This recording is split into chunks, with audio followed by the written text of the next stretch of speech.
Some courtroom battles are waged with arguments, but others reveal deep fractures in what we call justice. What happens when a powerful judge rules without limits? How long before the system turns against him? Stick around for a story that defies expectations. And drop a comment below. Tell us where you're watching from. Today, Maya Ellison's heels clicked sharply across the cold stone floors of the Franklin County Courthouse. She wasn't scared. She was boiling with rage, the kind that stiffens your spine and makes every step deliberate. Another day, another case. Another young black man forced to defend himself in a courtroom stacked against him. Maya had stood in this exact spot more times than she could count. But this case wasn't like the others. This time, she wasn't just arguing law. She was preparing to confront a judge who had already decided the verdict in his mind. Judge Harold Beckett. Just hearing the name made her stomach turn. For years, the man had ensured that defendants who looked like Devin Miles never stood a real chance. A remnant of a bygone era, wrapped in a judge's robe and ruling his courtroom like it was a private kingdom. The whispers about him had reached her long before she ever stood before his bench. Motions dismissed before they were finished, public defenders worn down, and silent young lives derailed by sentences that far exceeded the crime. Devin sat beside her, hands clenched so tight his fingers had lost their color. Just 24 years old, a supermarket cashier facing charges for something he didn't do. His eyes locked on the judge's bench, as if already condemned by the simple fact of being there. "You ready?" she whispered, leaning slightly toward him. Devin nodded, swallowing hard. "You believe me, right?" Maya didn't blink. Without a doubt. A creak echoed as the door behind the bench opened and the courtroom hushed in unison. Judge Beckett entered. Back straight, eyes cold and scanning, as if inspecting subjects rather than citizens.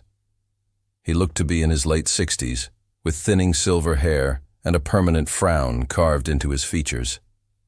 His robe hung from his frame, swaying as he slowly lowered into his chair. Maya noticed the way he looked at her, that slight curl of the lip before adjusting the microphone. "All rise," the bailiff called out. Everyone stood. Maya kept her face unreadable. She knew the game. The trick was never showing how deep the bias cut. "You may be seated." The courtroom settled into silence. Across the aisle, Prosecutor Martin Greeley was already organized. Papers stacked, ties straightened, just enough effort to appear serious. But Maya wasn't concerned about him. She'd gone up against Greeley before. Just another overworked state prosecutor more focused on closing cases than seeking truth. This court is now in session, Judge Beckett began, his voice rough but controlled. "We are hearing the case of the state versus Devin Miles charged with armed robbery. Prosecution, are you prepared?" Greeley stood. "Yes, Your Honor." Defense? Maya rose calmly, meeting the judge's stare head-on. "Ready, Your Honor," he sniffed. "We'll see about that." Maya's fists tightened beneath the table. She hadn't said a single word, but the judge had already made his stance clear. Greeley began his opening statement, predictable and rehearsed. He painted Devin as a desperate man turned criminal, insisting the evidence was damning. They tried to link Devin to the crime scene using security footage, an alleged eyewitness, and a so-called confession he never actually gave. Maya kept her face unreadable, but in her mind, she was already dismantling every flawed piece of their argument. When it was her turn, she rose slowly and smoothed her blazer. "Members of the jury," she began, her voice calm and deliberate. "What you just heard is a narrative, a polished, carefully rehearsed version of events meant to make. You believe Devin Miles is guilty before you've even seen the real evidence." She turned, making sure to lock eyes with each juror. But justice isn't built on stories. It's built on truth. She stepped forward, her pace steady and controlled. "The prosecution will claim their case is airtight. They'll show you surveillance footage, but not tell you the person in it was never conclusively identified. They'll mention an eyewitness, but leave out that the person only saw the suspect for a few fleeting seconds in terrible lighting. And most of all, they'll say Devin confessed. Judge Beckett shifted in his seat. Maya faced the jury again. The state has the burden of proof, and by the end of this trial, you'll realize just how little they've brought to the table. She sat down, ignoring the way Beckett glared at her as if she was something beneath his gavel. The prosecution may call their first witness, he said. A police officer stepped up. Officer Jameson, the one who made the arrest. Maya already knew the script. Greeley approached, clearing his throat. Officer Jameson, walk us through what happened on the night of August 3rd. Yes, sir, Jameson said. We got a report of an armed robbery at Lenny's Market. The suspect was described as a black male in a gray hoodie and jeans. I was nearby on patrol and saw Mr. Miles a few streets over. He fit the description. Maya leaned back slightly, letting those words echo.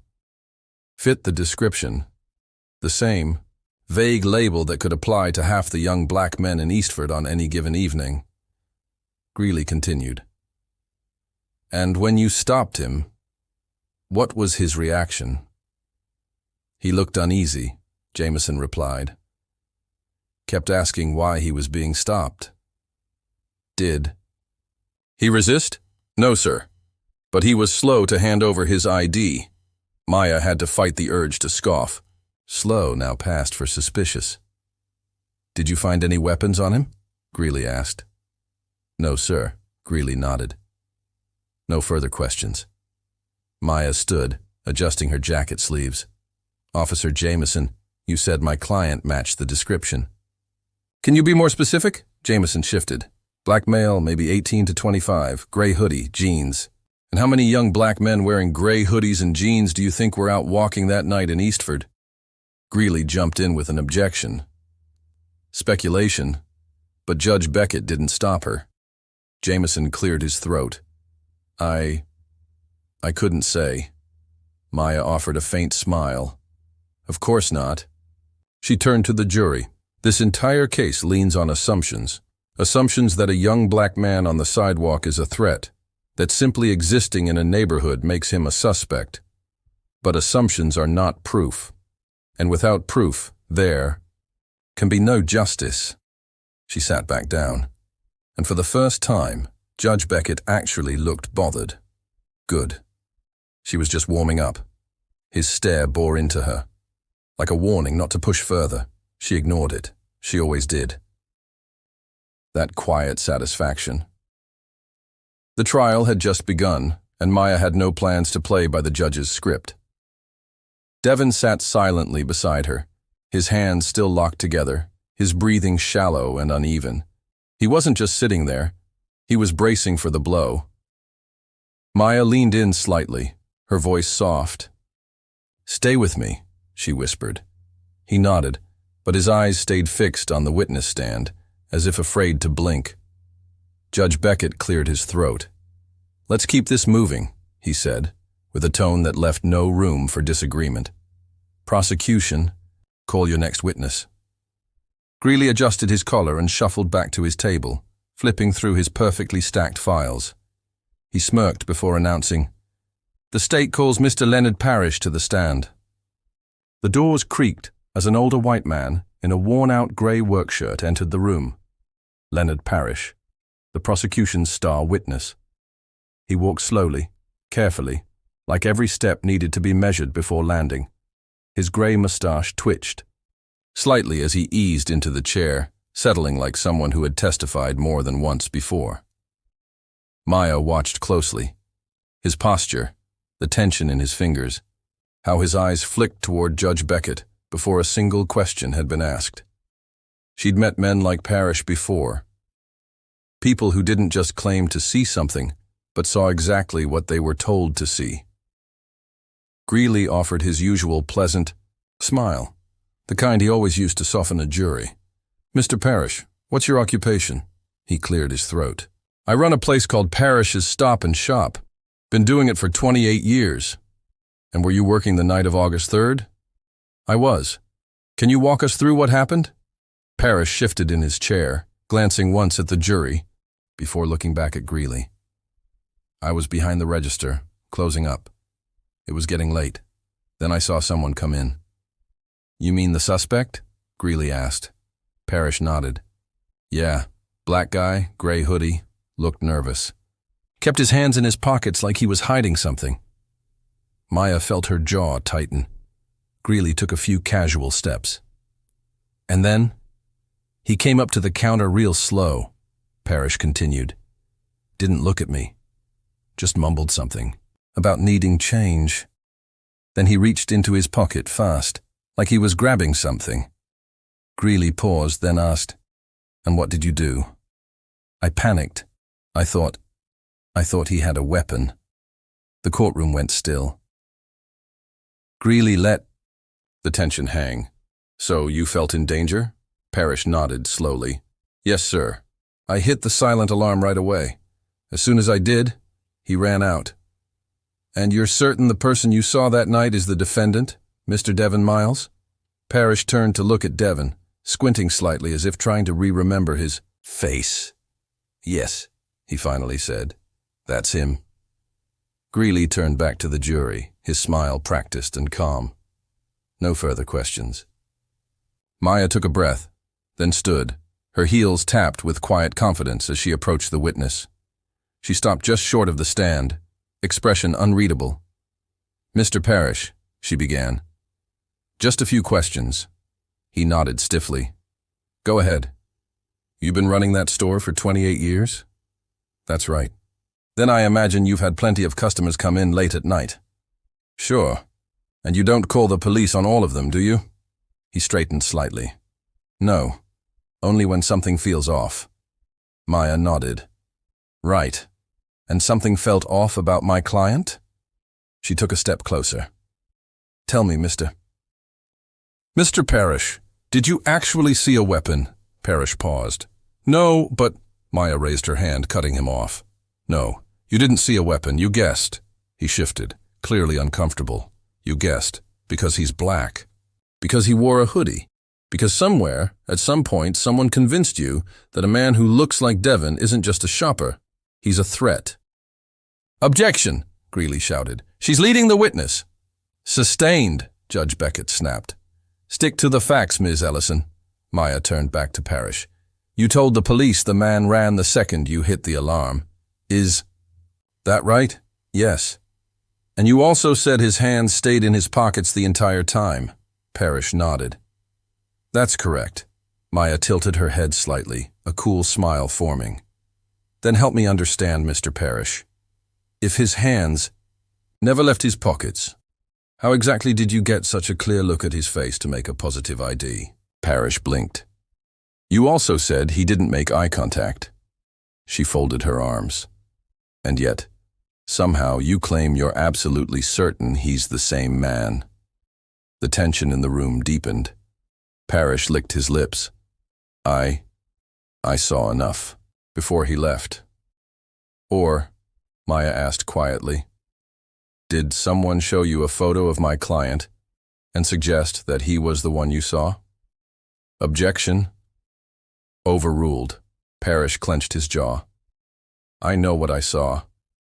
Maya's tone dropped, calm but sharp. No, Mr. Parrish. You know what you think you saw. Silence fell. She let it linger, then stepped back. No further questions. Judge Beckett's face gave away nothing, but Maya noticed the way his fingers curled over the edge of his bench.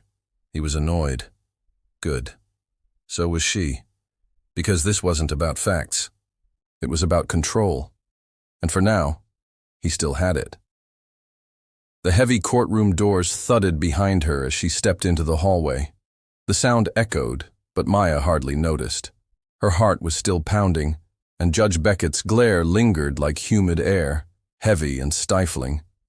But she didn't let it in. Not today.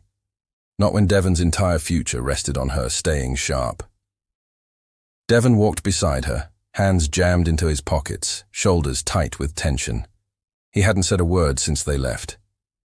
You okay? she asked gently. He gave a dry, humorless laugh. I should be used to this by now. Maya stopped, turned to him. Don't say that. Devon shifted his weight. That judge, that jury, they already think I'm guilty. They don't decide that, Maya replied. He scoffed. Feels like they do. Maya inhaled sharply. But she didn't argue. She wouldn't lie to him. Wouldn't hand out false hope. Beckett had already made his bias clear. Every ruling another roadblock, every objection from her swept away with barely a thought. And the jury, mostly white, mostly older, watched Devon like he was already a story they had figured out. Maya checked her watch. 10 minutes before we're back in. Let's go over your testimony again. Devon exhaled and gave a faint nod. They sat on a worn bench just outside the courtroom, and Maya flipped open her legal pad. All right, she said. When Greeley asks where you were that night. Devon straightened a bit. I was home. My mom was there. She can confirm. Maya nodded. And when they ask why you were in the area the next day? I work at the rec center. I was on my way to meet a friend before my shift started. Good, Maya said, turning the page. Now, they're going to try to corner you. They'll say you hesitated when the officers stopped you. What's your answer? Devon's jaw tensed. I'd tell them I paused because I was afraid. Because when you're black and a cop stops you, you don't know if you're walking away or getting carried out. Maya's stomach turned. The truth was harsh, but still the truth. Before she could speak again, the courtroom doors swung open. The bailiff gave a quick nod. We're back, Maya whispered. We've got this. Devon rose slowly. She walked beside him, keeping her steps calm, steady, making sure he knew he wasn't walking in there alone. As they re-entered, Judge Beckett was already watching. Seated tall on his bench, his fingers tapped absently on the wood. Defense, he drawled. Call your next witness. Maya stood firm. The defense calls Devon Miles to the stand. A ripple of whispers passed through the gallery as Devon made his way forward. The jury watched him, some curious, some doubtful. One woman, seated in the back with a pearl necklace around her neck, frowned deeply, as if her verdict was already decided. Devon adjusted the microphone as he sat. The bailiff stepped forward. Raise your right hand. Do you swear to tell the truth, the whole truth, and nothing but the truth? Devon's fingers curled slightly, but he lifted his hand. I do. The bailiff stepped back, and Maya approached with slow, sure steps. Devon, she began, voice steady and clear. Can you tell the court where you were on the evening of August 3rd? I was at home, he replied, tone firm, with my mom. She can back that up. Maya nodded. And the next day, when you were near the area of the incident? I was heading to the rec center. Had plans to meet a friend before my shift. She turned toward the jury. Do you own a firearm? No. Have you ever been arrested? Never. Did you rob Parrish's Stop and Shop? Devon leaned in slightly, locking eyes with the jurors. No, ma'am, I did not. Maya let the words settle in the room, then stepped a little closer. Devon, when the officers stopped you, did you hesitate? He shifted. Yeah, he said, swallowing. Why? He exhaled. Because I was scared. Scared of what? His fingers gripped the edge of the stand. Scared of getting shot. The courtroom went silent. Devon shook his head. I've seen it too many times. Doesn't matter what we're doing, running, standing still, reaching for an ID. It's the same. The second those lights flashed, I knew I had to stay calm. Move slow. Keep my hands visible. Maya scanned the jury's faces. Some averted their eyes. Others didn't look away. No one spoke. Then, finally, Judge Beckett cleared his throat. Ms. Ellison, if the performance is over, let's keep this. Trial moving? Maya gritted her teeth, turned back to Devon. No further questions. She took her seat. Greeley stood, straightening his suit. He walked toward the witness stand, smirk faint on his lips. "Mr. Miles," he began, "you say you hesitated because you were afraid?" Devon nodded. "Yes." "Afraid of the police?" "Yes." Greeley tilted his head slightly, feigning confusion. "But you hadn't done anything wrong." "So why be afraid?" Devon's jaw clenched. "Because I know what happens when someone like me gets stopped." Greeley chuckled under his breath. "So you assumed something bad was going to happen?" Devon paused, looked at Greeley, then at the jury. "No, I didn't assume. I prepared." The smirk on Greeley's face wavered. For just a second. Maya's lips almost twitched. Greeley recovered, flipping through his notes. "Mr. Miles, you claimed you were home during the robbery. But your mother, she's not here to testify, is she?" Maya straightened in her seat. Greeley shrugged. "Seems strange, doesn't it? If you've got an alibi, wouldn't your mother be here to back it up?" Devon's fingers curled into fists. Maya jumped to her feet. "Objection. Judge Beckett." Barely glanced her way. "Overruled." Greeley stepped in closer. "Or maybe she's not here because she can't really confirm your story." Devon's voice cut through, steady and clear. "She can. She's just—" Greeley raised a hand. No further questions. He returned to his table, smug satisfaction written across his face. Maya clenched her jaw. Devon looked at her as he stepped down, and she saw it, that flicker of doubt beginning to show. She reached out, gripping his arm as he sat beside her. "We're not done," she whispered. He didn't speak. But he didn't look away either. Maya sat rigid, nails pressing into her notepad. Beckett was pleased with himself. Greeley looked victorious. And the jury? Hard to read. Devon sat hunched, staring at his palms, worn down. Exactly the image the system wanted, but Maya refused to give them that win. Judge Beckett tapped his gavel. "Ms. Ellison, any additional witnesses?" Maya stood. The defense calls Lisa Miles to the stand. A wave of murmurs rippled through the courtroom as the side door opened. Lisa Miles, Devon's mother, stepped in clutching her purse tightly. Her hair was neatly pinned, her gaze sharp as it swept across the courtroom and landed on her son. Devon exhaled, like he'd been holding his breath for hours. Greeley's smirk wavered. Lisa took the stand, adjusted her cardigan, and was sworn in by the bailiff. Maya wasted no time. "Mrs. Miles," she said, stepping forward, "where was your son, Devon, on the night of August 3rd? Lisa lifted her chin. "He was at home. With me. All night?" Lisa turned toward the jury. "All night. We had dinner together.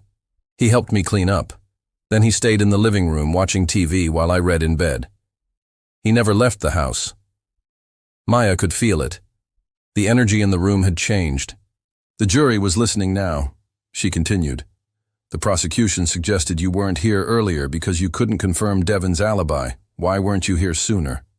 Lisa took a breath, glanced briefly at Greeley. "Because no one told me I needed to be." Greeley stiffened. "Did the police ever contact you?" "No." "Did the prosecution?" Lisa shook her head. "No, ma'am." Maya turned back to the jury. "Yet the prosecution was quick to question your absence." She let that sink in before asking, "Do you have any reason to lie for your son?" Lisa's voice didn't waver. "None." No further questions. As Lisa stepped down, Devon reached for her hand. His grip was firm, his eyes full. She squeezed back before taking her seat behind him. Judge Beckett looked irritated but kept it barely concealed. "Does the prosecution wish to cross-examine?"